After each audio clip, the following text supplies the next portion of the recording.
Assalamualaikum warahmatullahi wabarakatuh. Halo adik-adik, kita ketemu lagi nih di pembahasan materi PAI dan Budi Pekerti. Kali ini kita akan membahas mengenai materi kelas 10 bab 7 SMA, SMK MA sederajat tentang hakikat mencintai Allah, khauf, raja, dan tawakal kepadanya. Yang pertama kita akan membahas mengenai hakikat mencintai Allah. Cinta adalah perasaan yang kecil dan lembut berupa kasih sayang. Perasaan cinta ditandai dengan rasa rindu kepada yang dicintai. Tingkatan cinta tertinggi dan hakiki adalah cinta pada Allah. Cinta kepada Allah atau mahabbatullah berarti menempatkan Allah dalam hati sanubari. Cinta merupakan unsur terpenting dalam ibadah. Di samping khauf atau takut dan roja berharap, ketiganya menjadi perasaan hati yang harus dimiliki setiap mukmin dalam melaksanakan ibadah kepada Allah. Seseorang tidak akan memperoleh kesempurnaan iman tanpa mengenal keagungan Allah, merasakan kebaikan dan ketulusan Allah, dan mengakui nikmat-nikmat Allah. Ketika cinta seseorang kepada Allah mengakar kuat dalam jiwanya, maka akan berpengaruh terhadap seluruh kehidupannya. Segala sesuatu akan terasa indah karena adanya rasa cinta kepada Allah. Seseorang yang cinta kepada Allah akan merasakan manisnya iman. Adapun di sini adalah tanda-tanda cinta kepada Allah. Yang pertama, mencintai Rasulullah. Yang kedua, mencintai Al-Quran. Yang ketiga, menjauhi perbuatan dosa. Yang keempat, mendahulukan perkara yang dicintai oleh Allah. Dan yang terakhir adalah tak gentar menghadapi hinaan. Ini adalah cara meningkatkan cinta kepada Allah.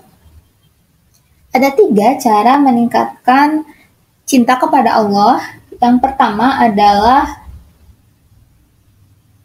memahami besarnya cinta Allah kepada hambanya.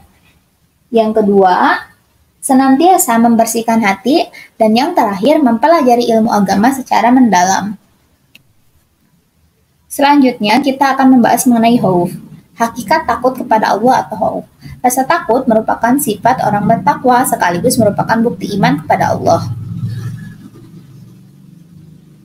Rasa takut ini akan semakin meningkat seiring dengan meningkatnya pengetahuan tentang Rabb-nya. Kata al-khauf berdekatan maknanya dengan al-khasyah, al-huznu, dan ar-rahbah. Al-khauf artinya rasa takut, sedih, dan gelisah ketika terjadi sesuatu yang tidak disenangi. Al-huznu adalah rasa sedih dan gelisah yang disebabkan oleh hilangnya sesuatu yang bermanfaat atau mendapatkan musibah.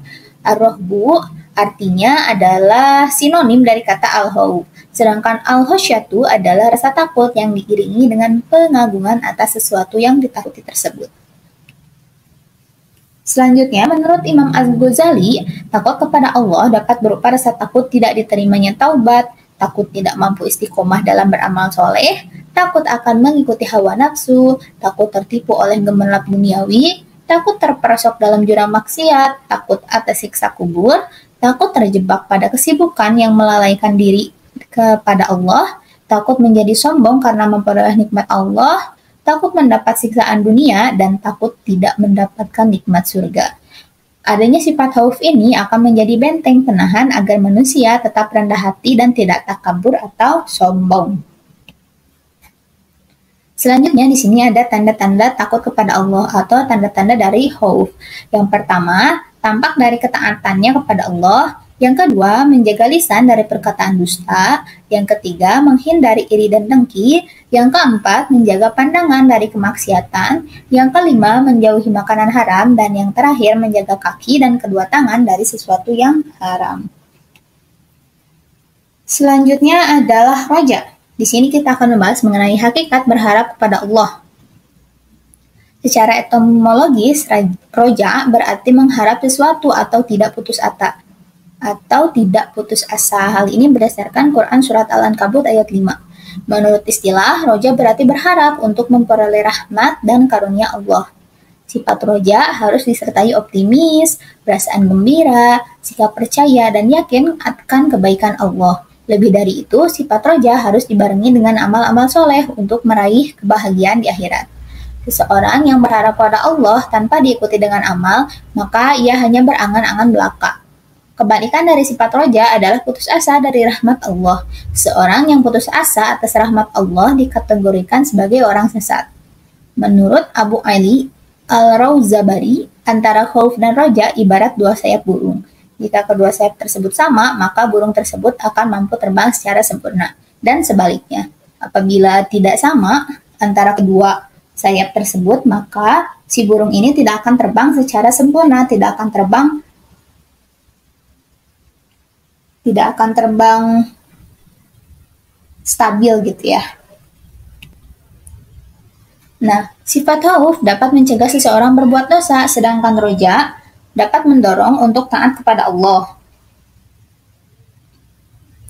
Apabila hati seseorang ada penyakit, merasa aman dari azab Allah, maka obatnya adalah khauf. Sedangkan apabila hati seseorang ada penyakit yang putus asa, maka obatnya adalah roja. Jika sifat khauf dan roja ini melekat pada diri seseorang, maka ia tak akan mudah menghakimi orang lain, sebab semua keputusan ada di tangan Allah. Selanjutnya adalah cara menumbuhkan sifat roja. Yang pertama, muhasabah atas nikmat-nikmat Allah. Yang kedua, mempelajari dan memahami Al-Quran. Dan yang terakhir, meyakini kesempurnaan karunia Allah. Selanjutnya ada manfaat dari sifat roja atau berharap pada Allah. Yang pertama, semangat dalam ketaatan kepada Allah. Yang kedua, tenang dalam menghadapi kesulitan. Yang ketiga, merasa nikmat dalam beribadah kepada Allah. Dan yang terakhir, menumbuhkan sifat optimis. Kemudian sekarang kita akan membahas mengenai hakikat tawakal kepada Allah. Secara bahasa, tawakal berarti memasrahkan, mengagungkan sesuatu, mewakilkan, atau menyerahkan. Secara istilah, tawakal artinya menyerahkan segala permasalahan kepada Allah setelah melakukan usaha sekuat tenaga. Seseorang yang bertawakal adalah seseorang yang mewakilkan atau menyerahkan hasil usahanya kepada Allah. Sifat ini merupakan bentuk kepasrahan kepada Allah sebagai zat yang maha kuasa atas segala sesuatu. Tawakal bukan berarti menyerahkan nasib kepada Allah secara mutlak, akan tetapi harus didahului dengan ikhtiar yang sungguh-sungguh. Seseorang yang menerapkan sikap tawakal akan tumbuh keyakinan bahwa tidak ada satupun amal kebaikan yang sia-sia. Selanjutnya adalah manfaat dari tawakal atau menyerahkan segala urusan setelah berikhtiar kepada Allah. Yang pertama, tercukupinya semua keperluan. Yang kedua, mudah untuk bangkit dari keterpurukan. Yang ketiga, tidak bisa dikuasai oleh setan. Yang keempat, memperoleh nikmat yang tiada henti. Dan yang terakhir, menghargai hasil usaha. Nah, cukup sekian pembahasan kali ini mengenai bab 7 kelas 10. Semoga bermanfaat. Mohon maaf apabila ada kesalahan. Jangan lupa like, komen, dan subscribe. Wassalamualaikum warahmatullahi wabarakatuh.